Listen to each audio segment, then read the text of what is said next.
अल्हम्दुलिल्लाहि वहदह वस्सलातु वस्सलामु अला मुहम्मदिन सल्लल्लाहु अलैहि वसल्लम अल्लज़ी मन ला नबिय्य बअदह अम्मा बाद फ़अऊज़ु बिल्लाहि मिनश शैतानिर रजीम बिस्मिल्लाहिर रहमानिर रहीम मा युजादिलु फ़ी आयातिल्लाहि इल्लल्लज़ीना कफ़रू इला आखिरिल आयतिल करीमा। बहुल आलोचित आसन्न 25 मे मिलाद कियाम विषयक बाहास उपलक्षे आयोजित आजकेर संबाद सम्मेलन उपस्थित विभिन्न सुन्नी दरबार थेके आगत सम्मानित पीर साहबगण, उलामाए केराम, तुलाबाए इज़ाम, विशेष करे मीडिया कर्मी जारा आছেন সকলকে মূল্যবান সময় কোরবান করে এখানে আসার এবং বসার কারণে অন্তরের গভীর থেকে জ্ঞাপন করছি মুবারক। আল্লাহ সুবহানাহু ওয়া তাআলার অসীম রহমতে আগামী 25 মে বাহাসের সকল প্রস্তুতি আব্বাসী মঞ্জিল জনপুর দরবারের পক্ষ থেকে সম্পন্ন হয়েছে আলহামদুলিল্লাহ। এই বাহাসের বিষয়ে কিছু কথা আমাকে জাতির উদ্দেশ্যে বলতে হচ্ছে।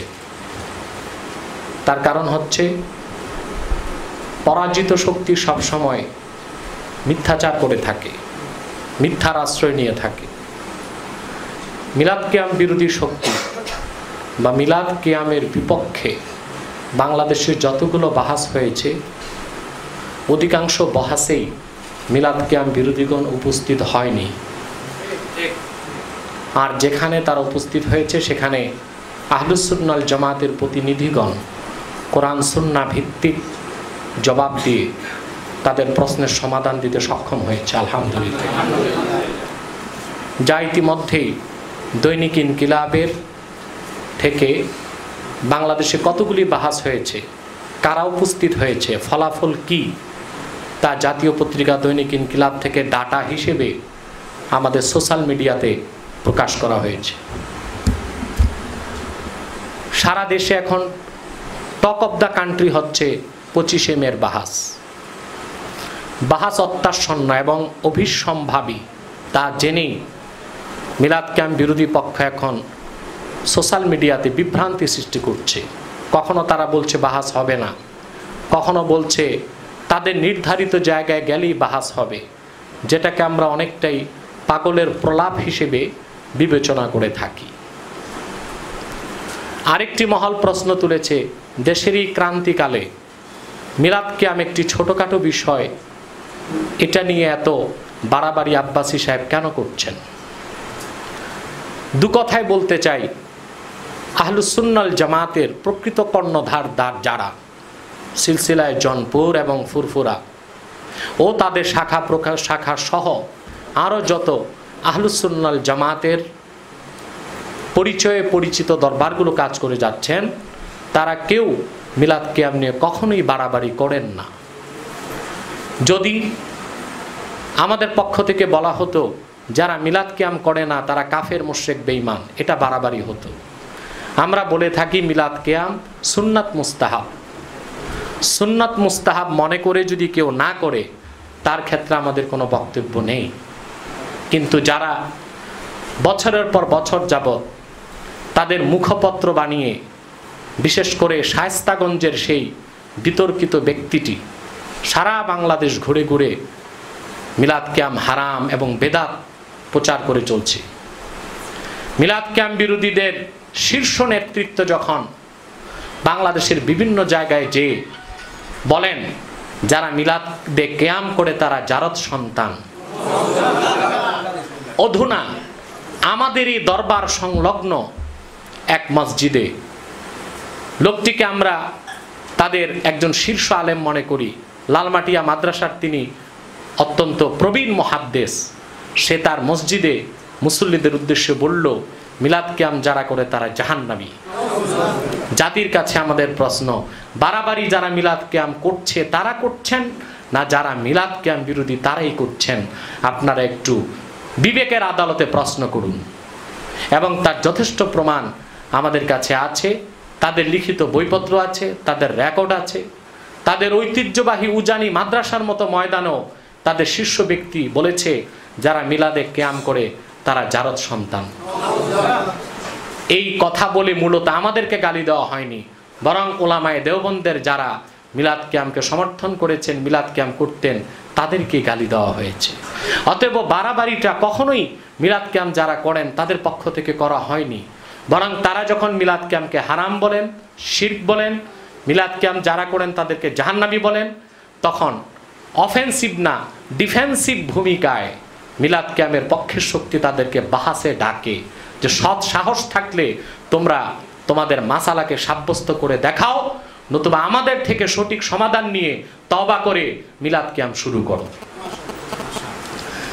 কোন একটি পক্ষ থেকে বলা হচ্ছে কাফের মুশরিক নাস্তিকদের বিরুদ্ধে কথা নাই, মিলাদ কিয়াম নিয়ে তো ফালাফালি কেন?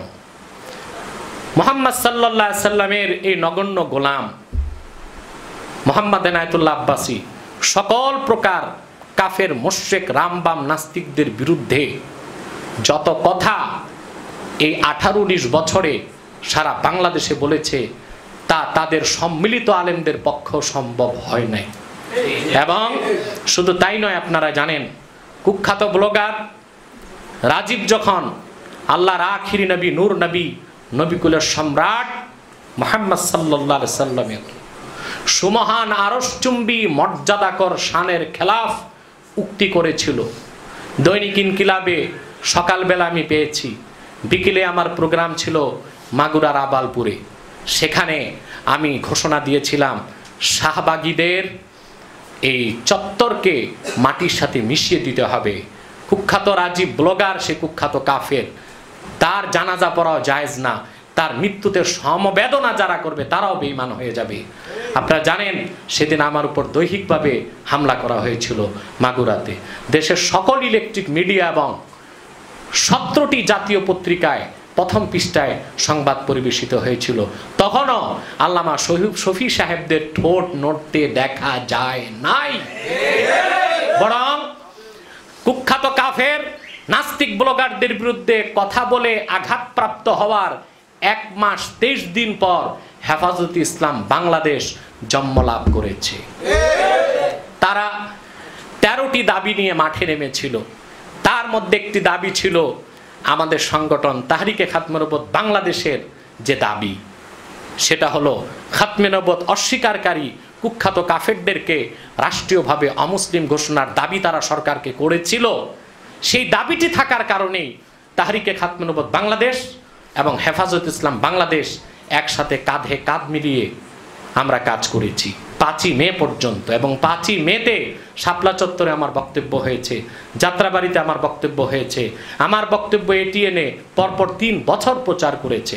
অতএব কাফের মুশরিক বেঈমানদের বিরুদ্ধে আব্বাসী মঞ্জিল জোনপুর দরবারের যে ভূমিকা, এটা আমরা অহংকার করে গর্ব করে নয়, নাসবুত দালাইল হিসেবে, দলিল উত্থাপন হিসেবে বা এজহারে হক হিসেবে বলছি, এই রকম ভূমিকা কোনো মাদ্রাসা কোনো দরবারের পক্ষে সম্ভব হয়নি।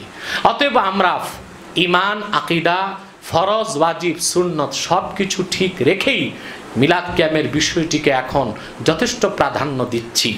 একদিকে কুখ্যাত লামাযহাবী এবং নজদি সম্প্রদায় মিলাদ কিয়ামকে হারাম শিরক বলছে, পাশাপাশি যারা দেওবন্দি দাবিদার, সকল দেওবন্দিকে আমি দায়ী করছি না, কিন্তু যারা এখন দেওবন্দের দোহাই দিয়ে পরিচয় দিয়ে মিলাদ কিয়ামকে হারাম বলছে, মিলাদ কিয়াম যারা করে তাদেরকে জারজ সন্তান বলছে এবং মিলাদ কিয়াম যারা করে তাদেরকে জাহান্নামী বলছে, আমাদের মাসলাক রক্ষায়, আমাদের পূর্বসূরীদের ইজ্জত সম্মান হুরমত রক্ষায় তাদেরকে চ্যালেঞ্জ করা, বিষয়টা মুস্তাহাব হলেও চ্যালেঞ্জটাকে আমি ফরজ হিসেবে গ্রহণ করেছি। এবং তারই ধারাবাহিকতায় জাতীয় মসজিদ বাইতুল মোকাররমে পরপর 3টি মিটিংয়ে উভয় পক্ষ মিলে চূড়ান্ত স্ট্যাম্প করেছে, যেখানে নীতিমালা আছে কিভাবে বাহাস হবে। কিন্তু বড়ই দুঃখ এবং পরিতাপের বিষয়, আমরা যখন উভয় পক্ষ মিলে বাইতুল মোকাররম ডিজির কাছে আবেদন করেছি বাহাসের জন্য, পরের দিন আমাদেরকে আগারগাঁও থেকে জানানো হলো সর্বোচ্চ মহলের নির্দেশে বাহাসের অনুমতি দেওয়া হলো না। জাতি ভালো করে জানে সর্বোচ্চ মহলের সম্পর্ক কাদের সাথে। এখন তেঁতুলের সম্পর্ক রসগোল্লায় পরিণত হয়েছে কাদের সাথে, জাতি তা জানে। অতএব বাইতুল মোকাররম বাহাস যদি না হয়ে থাকে, ফাউন্ডেশনের পক্ষ থেকে না দেওয়া হয়ে থাকে, সেটার জন্য মিলাদ ক্যাম্পের পক্ষে যারা তারা দায়ী নয়, বিপক্ষে যারা তারাই দায়ী থাকতে পারে। ঠিক তার একদিন পর আমি কৌশল অবলম্বন করে সেখানে আরেকটি দরখাস্ত দিয়েছি। আমাদের কাছে তারিখ আছে, একদিনে নয়।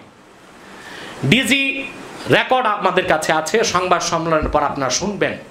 এখানে মাওলানা মাসুদুর রহমান বিক্রমপুরী সাহেব আছেন, যিনি ইসলামী আন্দোলনে বাংলাদেশে যথেষ্ট ভূমিকা রেখেছেন। কিন্তু তিনি কে? তিনি আল্লাহ মাহমুদ শফি সাহেবের স্নেহধন্য হাতে গড়া ছাত্র। আমি ওনাকে দায়িত্ব দিয়েছিলাম, যেভাবে হোক আপনি ডিজিকে রাজি করান যেন বাহাসটা হয় এবং জাতি যেন একটি বিভ্রান্তি থেকে স্থায়ীভাবে রক্ষা পেতে পারে। তিনি চেষ্টা করেছেন। ডিজি ওনাকে বলেছে সেখানে কোনো বাহাস করতে দেওয়া হবে না, বরং কেউ বাহাস করতে আসলে তাকে পিটিয়ে বের করে দেওয়া হবে। যখন আমরা বুঝতে পেরেছি বাহাস কোনোভাবেই বাইতুল মোকাররম করতে দেওয়া হবে না, তখন আমরা আমাদের সংগঠনের ব্যানারে আবার দরখাস্ত করেছি যেন কোনোভাবে আমরা মিলনায়তনটা নিতে পারি এবং বাহাসটা হতে পারে। সেটাও তারা দেয়নি। পরবর্তীতে আমি তাদের বলেছিলাম, বাহাসের নীতিমালা, স্ট্যাম্পে যেই নীতিমালা আছে তা রক্ষা করে, তা যদি রক্ষা করা হয়, প্রয়োজনে যাত্রাবাড়ির সম্মানিত প্রিন্সিপাল, যাকে আমি চিনি শাহ সুফি মাহমুদুল হাসান, বারাকাল্লাহু ফি আমরিহি ওয়া হাদাহুল্লাহু ইলা সিরাতিল মুস্তাকিম, যাকে আমি একজন মুতাদিল প্রশস্ত হৃদয়ের অধিকারী মনে করে বলেছিলাম যে তিনি মুরব্বী হিসেবে থাকবেন, বাহাসটা যাত্রাবাড়ি মাদ্রাসায় হোক। আমি বলবো, চ্যালেঞ্জ করে বলবো, কওমি বা দেওবন্দি ভাইদের পক্ষ থেকে দূরবীন দিয়ে খুঁজেও এরকম উদার প্রকৃতির কোনো মানুষ তারা একজন দেখাতে পারবে না যে বাহাস করার জন্য প্রতিপক্ষের বাড়িতে কেউ যায়। কিন্তু সেটাও আমি রাজি হয়েছিলাম যেন বিষয়টির সুরাহা হয়। কিন্তু বড়ই দুঃখ এবং পরিতাপের বিষয়, যখন মাহমুদুল হাসান সাহেবকে রাজি করানোর দায়িত্ব নিয়েছিল মিলাদ ক্যাম্প বিরোধী পক্ষের প্রধান মুবাহেস মৌলানা মুফতি মিজানুর রহমান সাইদ সাহেব, তিনি বলেছেন সেখানে আমি বসানোর ব্যবস্থা করব। সেখান থেকে আমরা প্রস্তুত, 25শে মে আমরা বাহাসে যাব।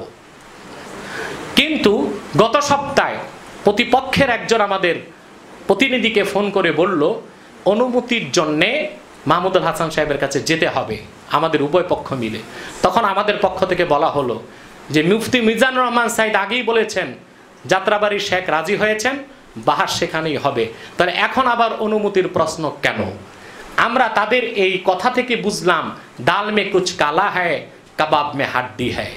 মূল বিষয়টি উদ্ঘাটনের জন্য দরবার থেকে আমাদের 3 জন প্রতিনিধি সেখানে গিয়েছেন। ডোবরা দরবারের প্রতিনিধি জনাব ইলিয়াস সাহেব এবং আমাদের অত্যন্ত একনিষ্ঠ কর্মী ও উদীয়মান তরুণ মুহাক্কিক আলেম মাওলানা মনজুর হোসেন এবং আমাদের পিএস আহমদ হাসান, 3 জন সেখানে গেলেন। মাহমুদুল হাসান সাহেব যে আচরণ প্রকাশ করলেন তা ভাষায় প্রকাশ করে তার মতো ব্যক্তিকে কলঙ্কিত বা খাটো করাটা পছন্দ মনে করি না। তবে কিছু কথা না বললেই নয়, তিনি সালাম কালামের পরই অত্যন্ত উচ্চ কণ্ঠে আমার প্রতিনিধিদেরকে ধমকাতে লাগলেন এবং প্রথমেই তিনি বললেন কোনো বাহাস যাত্রাবাড়িতে হতে দেওয়া হবে না। 1, 2, তিনি বলেছেন এখানে বৈঠক হতে পারে মুজাকারা নামে, কোনো বাহাস তিনি হতে দিবেন না। রেকর্ড আপনারা শুনবেন কিছুক্ষণ পরে, রেকর্ড রেডি আছে। 2, তিনি বলেছেন সেখানে কোনো সংবাদ মাধ্যম থাকবে না। 3, তিনি বলেছেন কোনো নিরাপত্তা ব্যবস্থা থাকবে না। 4 তিনি হুমকি দিয়েছেন আমি তাদেরই পক্ষে থাকব। 5 তিনি বলেছেন বেশি কথা বললে আপনারা মার খাবেন। 6 তিনি আমাকে অশ্রাব্য ভাষায় গালিগালাজ করেছেন এবং বলেছেন কে আব্বাসী, তাকে তো আমি চিনি না। তিনি কত বড় মিথ্যা বলেছেন সে আলোচনাতেই এক পর্যায়ে তিনি বলেছেন আব্বাসীর সবকিছুই তো দেওবন্দীদের মতো, শুধু মিলাদ কিয়াম নিয়ে বাড়াবাড়ির এত দরকার কি? যদি তিনি আমাকে নাই চিনে থাকেন তা আমার আমল আকীদা বর্ণ সবকিছু কিভাবে জানলেন? এখন আপনারাই বলুন, যেখানে চুক্তি হয়েছে 1 নাম্বার বাহাস, এটা তিনি রক্ষা করতে চাচ্ছেন না, তিনি চাচ্ছেন বাহাস হবে না।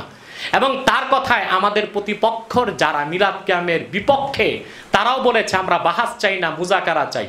তো বাহাসের আগেই চুক্তি ভঙ্গ করে তারা স্বেচ্ছায় পরাজয় স্বীকারই করে নিয়েছে, এখন আনুষ্ঠানিক পরাজয় তাদের বাকি আছে। 2 মাহমুদুল হাসান সাহেব বলেছেন সেখানে কোনো মিডিয়া কর্মী থাকবে না, চুক্তিনামাতে আছে সেখানে প্রকাশ্যে ইলেকট্রিক মিডিয়া এবং নিউজ মিডিয়া থাকবে। 3 চুক্তিনামাতে উল্লেখ আছে সেখানে কোনো নিরাপত্তা ব্যবস্থা থাকবে না। আপনারাই বলুন, যেখানে আমার প্রতিনিধিদেরকে তিনি মারতে উদ্যত হয়েছেন, বাহাসের দিন তিনি কিরকম আচরণ আমাদেরকে করবেন তাতে আমাদের বুঝতে বাকি নাই। অতএব নিরাপত্তা কর্মীও তিনি রাখতে চাচ্ছেন না। যেখানে চুক্তিনামার অর্ধেক শর্তই তারা মানতে চাচ্ছে না, সেখানে যাত্রাবাড়ি মাদ্রাসায় যে বাহাস করাটা এটা একটা বদ্ধ পাগলের কাজ ছাড়া আর কিছু হবে না। আমরা বলেছিলাম যাত্রাবাড়ি যাব বৈঠকে নয় বাহাস করতে, সেটা তারা উড্ডু করেছে। 2 আমাদের শর্ত ছিল সেখানে নিরাপত্তা ব্যবস্থা রাখতে হবে, সেটাও তারা মানতে প্রস্তুত নয়। আমাদের কথা ছিল সেখানে মিডিয়া কর্মী থাকবে। মাওলানা মাহমুদুল হাসান বলেছেন 5 জন 10 জনের বেশি একজন তিনি ঢুকতে দিবেন না। কি ফলাফল হলো? দরজা বন্ধ করে কি করা হয় আমাদের সাথে, জাতি কি দেখবে তারও কোনো বিষয়টি অনিশ্চিত। অতএব চুক্তিনামা যারা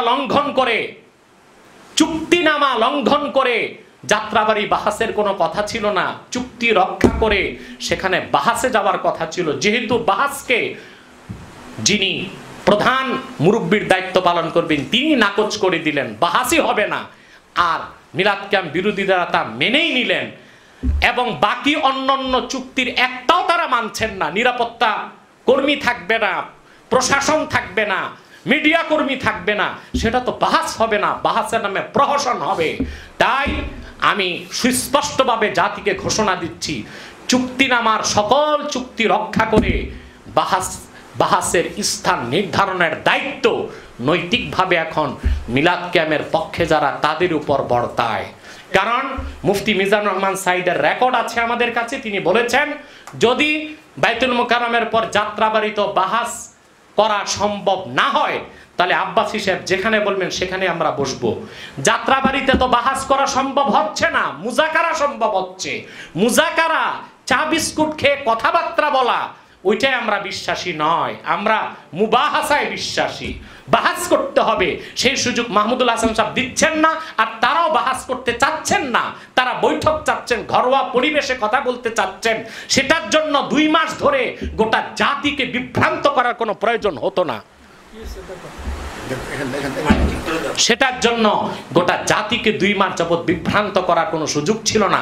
তারা জাতির সাথে গাদ্দারি করতে পারেন, তারা 5ই মে শহীদদের রক্তের সাথে গাদ্দারি করেছেন, জাতির সাথেও গাদ্দারি করতে পারেন। আমাদের দিকে লক্ষ লক্ষ সুন্নি জনতা তাকিয়ে আছে, প্রকাশ্যে বাহাস হবে প্রশাসনের উপস্থিতিতে, সেটা আমরা মুজাকারায় নিতে পারি না, জাতি প্রতারণা মনে করবে এটা। সেজন্য 25 মে বাহাস হবে এবং সেই স্থান ঘোষণা করা হচ্ছে ইঞ্জিনিয়ার ইনস্টিটিউট বাংলাদেশ ঢাকার প্রাণ কেন্দ্রে। 25 মে ইনশাআল্লাহ বাহাস অনুষ্ঠিত হবে সকাল 10টা থেকে। সকাল 9টায় উভয় পক্ষকে ইঞ্জিনিয়ার ইনস্টিটিউটে উপস্থিত থাকতে হবে। 10টার পর যেই পক্ষ আসবে না তারা পরাজিত বলে গণ্য হবে এবং একতরফা বাহাস অনুষ্ঠিত হবে, সেটাই তাদের মেনে নিতে হবে। যদি তারা এর বড় কোনো সোশ্যাল মিডিয়া বা কোনো ক্ষেত্রে বাহাস বিরোধী বিভ্রান্তি ছড়ায়, আমরা আদালতে রিট করতে বাধ্য হব। তখন আদালতের মাধ্যমে তাদেরকে জাতীয় মসজিদ বাইতুল মুকাররমে বাহাসে বসানো হবে এবং মিলাদ কিয়াম বিরোধী শিরকমূলক ফতোয়া এবং যারা কিয়াম করে তারা যারা সন্তান এসব ফতোয়া দেওয়া চিরতরে বন্ধ করা হবে ইনশাআল্লাহ। প্রিয় সুধী, আপনারা জানেন মিজানুর রহমান সাইদ বলেছিলেন, আমি যেখানে বলবো যাত্রাবাড়িতে বাহাস না হলে সেখানেই তিনি থাকবেন। তাদের কথা অনুযায়ী এখন আমরা ঘোষণা দিলাম ইঞ্জিনিয়ার ইনস্টিটিউটে বাহাস হবে সকাল 10টায় ঢাকা, এটা বাইতুল মোকাররমের পাশে, হ্যাঁ সেখানে ইনশাআল্লাহ বাহাস হবে। কাকরাইল সে ইঞ্জিনিয়ার ইনস্টিটিউট, ডিপ্লোমা ইনস্টিটিউট না, এটা সহরাওয়ার্দী উদ্যানের কাছে ইঞ্জিনিয়ার ইনস্টিটিউটের ভিআইপি লাউঞ্জে হবে বাহাস। সেখানে তারা আসতে বাধ্য, কারণ আমরা তো মাহমুদুল হাসান সাহেবের এখানে যেতে প্রস্তুত ছিলাম, তারাই আমাদের বলল অনুমতির জন্য যেতে হবে। অনুমতি নিতে যে আমাদের লোকগুলোকে পশুর মতো আচরণ করা হলো, মারার হুমকি দেওয়া হলো। আপনারা জানেন ১৫০০ বছর আগে আল্লাহর আখির নবী নূর নবী মুহাম্মদ সাল্লাল্লাহু আলাইহি ওয়াসাল্লামের কাছে অমুসলিম দেশের বাদশাদের দূতরাও আসতো, রাসূলুল্লাহ সাল্লাল্লাহু আলাইহি ওয়াসাল্লাম তাদেরকেও তুচ্ছ করতেন না, অপমান করতেন না। আর আমি বয়সে মাওলানা মাহমুদুল হাসান থেকে অনেক ছোট হতে পারি, কিন্তু আমি একটি ঐতিহ্যবাহী পরিবারের সন্তান। মাহমুদুল হাসান সাহেবের দাদা পরদাদা হেদায়েত পেয়েছেন যাদের হাতে, সেই জৌনপুর খানদানের সন্তান হিসেবে তিনি মূল্যায়ন করতে পারতেন। একজন মুসলমান হিসেবে আমার লোকদেরকে তিনি গুরুত্ব দিতে পারতেন, মূল্যায়ন করতে পারতেন। বড়জোর তিনি তাদেরকে বের করে দিতে পারতেন, মারার হুমকি দিতে পারেন না, আমাকে অশ্রাব্য ভাষায় গালি দিতে পারেন না, বাহাস হতে পারে না, এইভাবে তিনি বাহাসকে বানচাল করতে পারেন না। অতএব মাহমুদুল হাসান সাহেব বাহাস হতে দিচ্ছেন না, নিরাপত্তা ব্যবস্থা রাখছেন না, প্রশাসনকে রাখবেন না, মিডিয়া কর্মী রাখবেন না, চুক্তিনামার ৩টা শর্তই যেখানে নাই, বাহাস যেখানে হবে না, সেখানে আমাদের না যাওয়াটা ব্যর্থতা নয়, তাকে রাজি করতে না পারাটা তাদের ব্যর্থতা। অতএব তার আগেই বলেছেন আমি যেখানে বলবো সেখানে তারা বাহাসে রাজি হবেন। আমরা আমাদের বাড়িতে ডাকি নাই, আমাদের মাদ্রাসায় ডাকি নাই, আমরা ঢাকার প্রাণ কেন্দ্র যেখানে তুলনামূলক তাদের সংখ্যাই বেশি, সেই ইঞ্জিনিয়ার্স ইনস্টিটিউটে ভিআইপি লাউঞ্জে ইনশাআল্লাহ 25 মের বাহাস অনুষ্ঠিত হবে। আমি মিডিয়ার মাধ্যমে গোটা জাতিকে সাক্ষী রেখে তাদেরকে আহ্বান করছি, সেখানে সকাল 10টার আগেই মিলাদ কিয়াম বিরোধী যারা আছেন তারা কিতাবপত্র নিয়ে উপস্থিত হবেন। সেখানে প্রশাসনও থাকবে, মিডিয়া কর্মীও থাকবে, এবং সেখানে সীমার বাইরে কোনো লোক ঢুকতে পারবে না। ভিআইপি লাউঞ্জে লোক খুব কম, সব দরজা বন্ধ থাকবে, প্রশাসন সাংবাদিক ছাড়া আর নির্ধারিত সংখ্যক মুবাহের ছাড়া কোনো ব্যক্তিকে ঢুকতে দেওয়া হবে না। যদি তারা সেখানে তাদের নিরাপত্তা অনুভব না করে তারা ফেরত আসবে, কিন্তু অন্তত একবার আমরা তাদেরকে সেখানে যেতে বলবো, আমরা তাদেরকে সাদরে গ্রহণ করব ইনশাআল্লাহ। এই ঘোষণাটা সুন্নি জনতা সারা দেশে ছড়িয়ে দিবেন। এ কথা বলেই আমি সমাপ্তির দিকে যাচ্ছি।